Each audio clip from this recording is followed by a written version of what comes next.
¿Qué tal, mis amados hermanos, amigos que nos siguen a través de este estudio que hemos estado llevando? Bienvenidos, mi nombre es Roberto Arjona, soy el pastor de la Iglesia Rey de Reyes Tlaquepaque. Qué gusto saludarlos esta mañana. ¿Qué les parece para empezar con este estudio que hemos llevado? Sí, vamos a orar. Padre, gracias te damos, Señor, por permitirnos ir delante de ti, tomar nuestras vidas. Háblanos, Señor, y permite que tu palabra llegue a nuestras vidas, a nuestros corazones. Te lo pido en el nombre de Jesucristo. Amén. Amén. Nuevamente, qué gusto saludarlos. Seguimos con el estudio. Ya estamos prácticamente en el penúltimo estudio de lo que es el último discurso del Señor Jesucristo antes de ir a la cruz.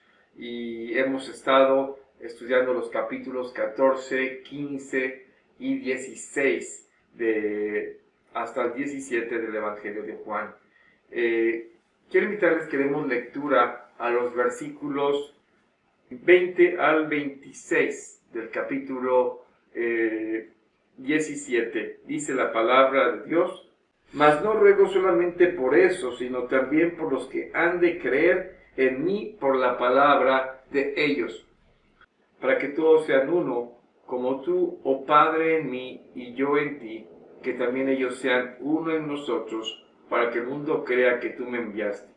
La gloria que me diste, yo les he dado, para que sean uno así como nosotros somos uno. Yo en ellos y tú en mí, para que sean perfectos en unidad, para que el mundo conozca que tú me enviaste, y que los has amado a ellos como también a mí me has amado. Padre, aquellos que me has dado, quiero que donde yo estoy, también ellos estén conmigo, para que vean mi gloria que me has dado, porque me has amado desde antes de la fundación del mundo. Padre justo, el mundo no te ha conocido, pero yo te he conocido, y estos han conocido que tú me enviaste. Y les he dado a conocer tu nombre, y lo daré a conocer aún, para que el amor con que me has amado esté en ellos, y yo en ellos. Hemos estado en el estudio de la oración sacerdotal del Señor Jesucristo, que es la última parte de esta sección del discurso. Esta despedida es, de alguna manera, es la oración sacerdotal del Señor Jesucristo. Esta oración intercesora en la cual Jesús funge su papel como sumo sacerdote. Y en esta parte final, antes de su crucifixión, vemos que Jesús continúa en su clamor y en su intercesión. Estos estudios que estamos haciendo, de alguna manera hay tres divisiones. Estas tres divisiones tienen que ver con tres peticiones del Señor Jesucristo a favor de aquellos que han de creer por el testimonio de los discípulos. La primera petición es que todos los creyentes sean uno. La segunda, que ellos estén donde Jesús está. Y la tercera es que de alguna forma el amor con que el Padre le ha amado esté en ellos. Así que estas dos últimas peticiones serán la base, el fundamento del último estudio que tendremos la próxima semana. Hoy estaremos estudiando 4 aspectos específicos. El primero es por quienes Jesús ora.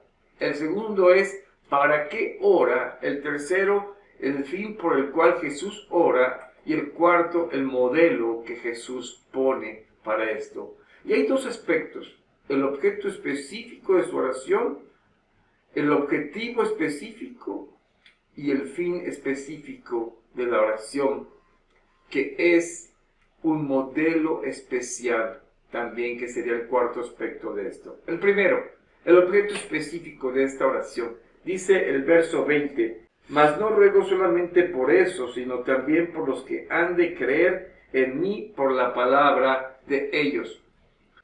Cuando Jesús empieza la oración, ora por sí mismo, pero no precisamente para que Él sea beneficiado, sino para aquellos que Él había ministrado y a través de los cuales Jesús glorificaría al Padre. Es decir, Él estaba orando por sus discípulos porque ellos recibirían la palabra del Padre en el nombre de Dios como revelación y a través de esto serían transformados.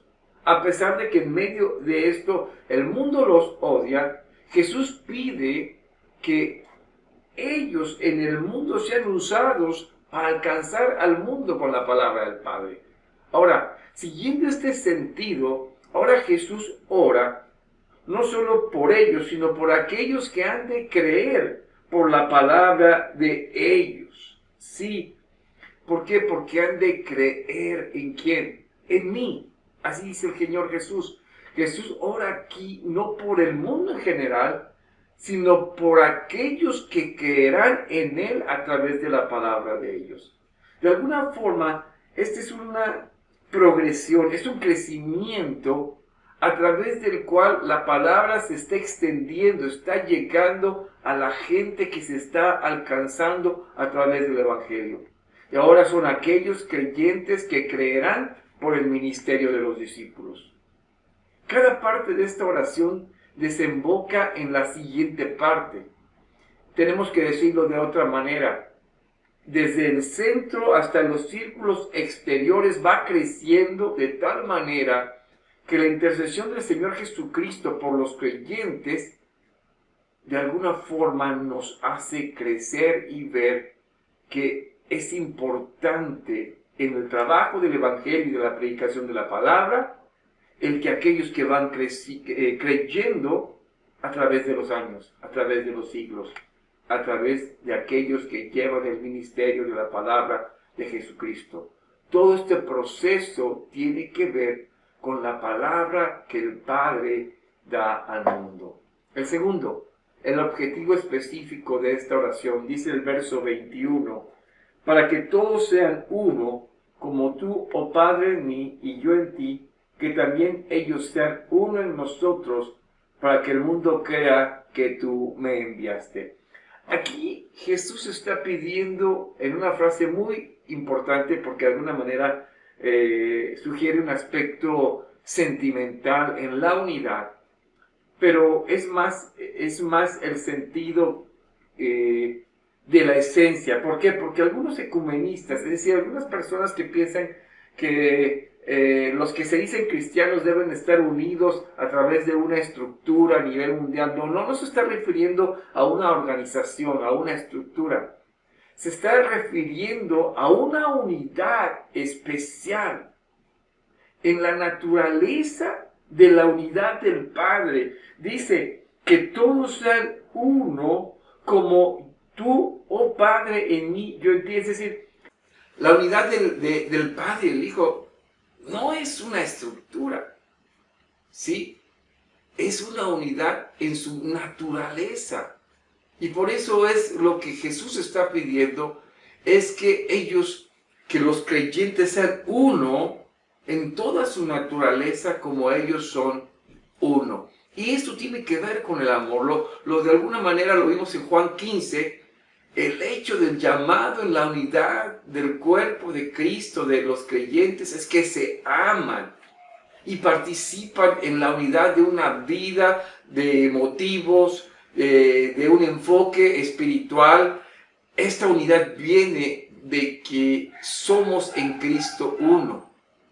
La unidad no puede ser una unidad meramente impuesta. Somos participantes de una misma vida. Y esto tiene que ver con nuestra comunión como creyentes. Es una expresión de lo que somos. No es tratar de aparentar una supuesta comunión. No, es una unidad viva. Lo segundo es el fin específico de esta oración, el verso 22. La gloria que me diste yo les he dado, para que sean uno, así como nosotros somos uno. Versículo 23. Y yo en ellos y tú en mí, para que sean perfectos en unidad, para que el mundo conozca que tú me enviaste y que los has amado a ellos como también a mí me has amado. La unidad que Jesús pide es una función de algo que se quiere cumplir. Es decir, es la unidad de los creyentes en servicio al propósito de Dios. Aunque Cristo no oró en una forma especial por el mundo en general, Él oró por aquellos que vendrían a la fe. El mundo debe saber, Él quiere que el mundo sepa que el Padre lo envió. La unidad que Jesús pide, entonces, no es un fin en sí, sino es algo deseado para poder enseñar al mundo la unidad del Padre y del Hijo, y de cómo el Hijo fue enviado. ¿Para qué? Para la salvación. Y esto llevarlo a cabo para la humanidad en el tiempo humano. La encarnación del Hijo de Dios, su ministerio, su crucifixión, su muerte y resurrección tiene que ver porque el Padre envía al Hijo con la misión de salvar, y la iglesia, su propósito principal es predicar este mensaje. La misma misión que los discípulos tenían es ahora la misión de los creyentes que creyeron en lo que ellos habían dicho. Era el ministerio de Jesús, y ahora el ministerio de los discípulos se constituye en el ministerio también de la iglesia. Proclamar que el Padre envió al Hijo, como dice Juan 3:16, acerca del amor de Dios para salvarnos. Y cuarto, el modelo específico de esta oración. Versículo 24. Padre, aquellos que me has dado, quiero que donde yo estoy también ellos estén conmigo, para que vean mi gloria que me has dado. Este pasaje es hermoso. Dice, porque me has amado desde antes de la fundación del mundo. Amados, la gloria del Padre que le dio al Hijo es la gloria que el Hijo reflejó en los discípulos, y los discípulos a los creyentes. La unidad del Padre y del Hijo son la unidad funcional y esencial de la actividad de los creyentes. La gloria es una gloria que tiene que ver con el servicio, con la muestra del sacrificio hecho por Cristo. Es la obra y el modelo de la Trinidad realizando la salvación del creyente. Es la armonía del Padre, del Hijo, del Espíritu Santo, trayendo la revelación del amor de Dios. Esta es la obra que une a los creyentes y que reflejan el amor de Dios hacia el mundo para salvarlo. El Padre envía al Hijo, el Hijo envía a los discípulos, y nosotros en esta unidad somos enviados para reflejar el Evangelio. La perfección de esto se logra a través del Padre que está en el Hijo y el Hijo en los creyentes. La unidad de los creyentes es la obra de Dios y se debe a la presencia de Dios. Este es el modelo, esta es la forma en que nosotros tenemos que desarrollar el trabajo del Evangelio. Es una expresión externa de una realidad interna. Claro, mis amados, cada creyente en Jesucristo vive esta experiencia, la manifiesta, la transmite. Esta es una unidad verdadera. Ya estaremos viendo más ampliamente estos puntos en el próximo estudio. Ahora, yo quiero aterrizar esto en este pensamiento. El propósito de Dios es que en la iglesia se pueda transmitir lo que Dios ama al mundo. Así que la oración que hace Jesús por aquellos que habíamos de creer tiene el sentido más profundo de que la realidad vivida por los discípulos con Jesús sea una realidad nuestra en nuestros días. Sí, nosotros podemos afirmar que esa obra del reino en Cristo transmitida a sus discípulos para darle la gloria a Dios Padre es la misma que se manifiesta en nosotros hoy. Y se manifiesta a través de la unidad de la Trinidad en su iglesia y que refleja ese amor en nuestros días. el firme testimonio que tengamos acerca hoy día de Cristo, en su amor, en su unidad, nos permite hacer la obra. ¿Qué quiero decir con esto? Que en la oración Jesús quiere que hoy día nosotros reflejemos al Padre en nuestra unidad. En esto conocerán que son mis discípulos, que se aman los unos a los otros. Esa es nuestra unidad. Que el Señor nos haga entender lo que Él quiere que comprendamos acerca de esta oración de la unidad que busca Jesús en nuestras vidas. Vamos a orar. Padre, necesitamos esa unidad con tu iglesia, con tu pueblo en nuestras vidas. Una iglesia que no se divide, sino que refleja tu amor y la presencia tuya en nuestras vidas.